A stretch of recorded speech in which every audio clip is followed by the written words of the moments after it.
अच्युतं केशवं कृष्णदामोदरं रामनारायणं जानकीवल्लभं काम करते चलो नाम धरते चलो हर समय कृष्ण के नाम जपते चलो।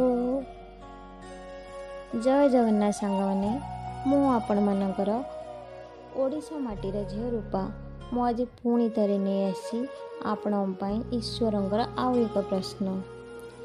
ईश्वर तुमको तुमर शरीर रंग कथा पचारे नहीं, सीए तुम चरित्रर वर्ण कथा पचारे। थरे भाभी देखंतु मो कथा ठीक कि भूल, आउ जदि ठीक लगुए ताहले कमेंट माध्यम निश्चिंत जणाइबे। जय जगन्नाथ।